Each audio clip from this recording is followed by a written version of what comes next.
పట్టణంలో ఉన్నటువంటి సంఘము దేవుని ప్రత్యక్షత కోసం ఎదురు చూస్తున్నారు. దేవునికి స్తోత్రం చెప్పండి. దేవుని ప్రత్యక్షత కోసం ఎదురు చూస్తూ ఉన్నారు. పిల్లరా, ఆయన్ని కళ్ళారా చూడాలని, ఆయన్ని చేరుకోవాలని, ఆయన సన్నిధిలో ఉండాలని, ఆ దూతలతో కలిసి ఆ దేవరాజ్యంలో సంచరించాలనేటువంటి ఆశ కలిగిన వారిగా ఆ కొరింథీలో ఉన్న సంఘము ఉంది. సంఘం ఇంకా పరలోకానికి వెళ్ళిపోలేదండి. భూలోకంలో ఉండగానే ఆశ అలాగ ఉంది. దేవునికి స్తోత్రం. మనకు భూలోకంలో ఉన్నంత సేపు భూ సంబంధమైన వాటి మీదే మన దృష్టి ఉంటుంది. ఎంతసేపు ఈ వ్యాకులమే, ఈ యమలోకమే, దీనికి సంబంధించి ఈ లోకానికి సంబంధించిన ఆశలే, ఈ లోకానికి సంబంధించిన కోరికలే, ఎంతసేపు భూ సంబంధమైన వాటి మీదే మనసు పెడుతున్నాం. పిల్లరా, ఈరోజు ఆ శరీర సంబంధులు భూలోక సంబంధమైన విషయాల మీద మనసు పెడతారంట, ఆత్మ సంబంధులు పర సంబంధమైన విషయాల మీద మనసు పెడతారంట. దేవునికి స్తోత్రం. మన జీవితంలో ఆత్మీయతలోనికి మనం వెళ్ళాల్సిన అవసరం ఉంది. ఎంతసేపు శరీర సంబంధంగా ఆలోచించడం, శరీరానుసారంగా బాధపడడం, కోపపడడం, శరీరానుసారంగా ప్రవర్తించడం, పిల్లరా, ఇది సంఘానికి సరైంది కాదు. కనుక సంఘము పిల్లరా నానాటికి ఎదుగుతూ ఉన్నతమైన స్థాయిలోకి, అనగా దేవుని రాజ్యానికి సిద్ధపడే స్థాయిలోనికి రావాల్సిన అవసరం ఉంది. పౌలు గారు అప్పుడప్పుడు వచ్చి వాక్యం చెప్తేనే ఆ సంఘం అలా బలపరచబడితే, ఈరోజు పిల్లరా మనము ఎప్పుడూ వాక్యాన్ని వింటున్నాం. మరి మనం ఏ స్థాయిలో ఉండాలి? కొంచెం నవ్వుతూ చెప్పండి. మనం ఎలా ఉండాలి? అంతకంటే ఎక్కువ ఉండాలి. దేవునికి స్తోత్రం కలుగును గాక. పౌలు గారు అప్పుడప్పుడు ప్రసంగం చేస్తేనే, అప్పుడప్పుడు విన్న ప్రసంగానికే వారు అంత ఉన్నతమైన స్థాయికి వెళ్ళిపోతే, మనం వారం కూడా పిల్లల వాక్యాన్ని వింటూ ఉంటున్నాం, ఉపదేశాలు వింటూ ఉంటున్నాం. పిల్లల సంవత్సరానికి 52 ఆదివారాలు వస్తాయి. మీరు ఎన్ని సంవత్సరాల నుంచి వస్తున్నారో అన్ని సంవత్సరాలు ఇంటూ 52 అన్ని ప్రసంగాలు, ఆదివారం ప్రసంగాలు విన్నాం మనం. దేవునికి స్తోత్రం. ఇక పైగా శుక్రవారం ఇంక ఇతర కూడికల్లో ప్రసంగాలు కూడా వింటూ ఉన్నాం. పిల్లరా, ఈరోజు ఉపదేశము అనే దేవుని సందేశంలో ఏముంటాయి? ఉపదేశంలో పిల్లరా వాగ్దానం ఉంటుంది, సలహాలు ఉంటాయి. ఈ రెండు మనం ఇష్టపడతాం. ఆజ్ఞ ఉంటుంది, హెచ్చరిక ఉంటుంది. ఈ రెండు ఇష్టపడం. ఉపదేశంలో 4 ఉంటాయి. ఉపదేశంలో ఏముంటాయి? 4 ఉంటాయి. 1 ఆజ్ఞ, హెచ్చరిక, వాగ్దానము, సలహాలు లేక సూచనలు. పిల్లరా, ఈ 4 దేవుడిచ్చేటువంటి ఉపదేశంలో ఉంటాయి. స్తోత్రం చెప్దాం.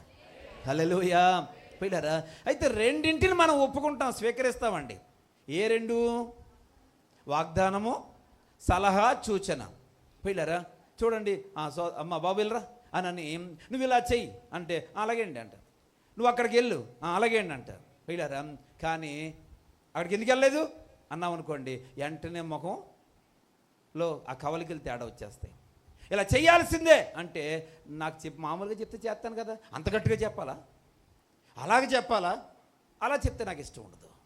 పిల్లరా, అంటే నువ్వేం చేస్తున్నావు అంటే ఆజ్ఞను లేక హెచ్చరికను తృణీకరిస్తున్నావు, వాగ్దానాన్ని సలహా లేక సూచన సౌమ్యంగా చెప్తే దాన్ని స్వీకరించడానికి సిద్ధంగా ఉన్నావు. ప్రియ దేవుని బిడ్డలారా, ఉపదేశంలో 4 ఉంటాయి. 4ని సాత్వికంతో తీసుకోగలగాల. దేవునికి స్తోత్రం. 4ని కూడా సమానంగా తీసుకోగలగాలి. ఆజ్ఞను ఎలా తీసుకుంటున్నామో వాగ్దానాన్ని అలాగే తీసుకోవాలి. ఇంకా చెప్పాలంటే వాగ్దానాన్ని ఎలా ఇష్టపడుతున్నావో ఆజ్ఞను కూడా అలాగే ఇష్టపడాలి. సలహాలు సూచనలు ఎలా ఇష్టపడుతున్నావో హెచ్చరికను కూడా అలాగే ఇష్టపడగలగాలి. అప్పుడే మనం ఆత్మీయులుగా నిర్దేశించబడతాం. దేవునికి స్తోత్రం. పిల్లరా, ఈరోజు దేవుని బిడ్డలమైన మనకి కోపతాపాలు, అసూయలు, ద్వేషాలు లేక మనం నొచ్చుకోవడాలు ఇవేమి ఉండకూడదండి. హృదయంలో నొచ్చుకుంటే మారు మనసు పొందాలా. దేవునికి స్తోత్రం. ఏదైనా వాక్యం మనల్ని గద్దించింది, హెచ్చరిక చేసింది, లేక దైవజనుడు మనల్ని గద్దించాడు అంటే మార్పు పొందాలే కానీ హృదయాన్ని కఠినం చేసుకోకూడదు. ఇది దేవుని బిడ్డలకు తగదు. ఇలా చేసుకునే వాళ్ళు ఎప్పటికీ దేవుని ప్రత్యక్షత కోసం ఎదురు చూడలేరండి. వాళ్ళే పిల్లరా దేవుని ప్రత్యక్షత కోసం ఎదురు చూడని వారందరూ బుద్ధి లేని కన్యకలని దేవుడు చెప్పాడు.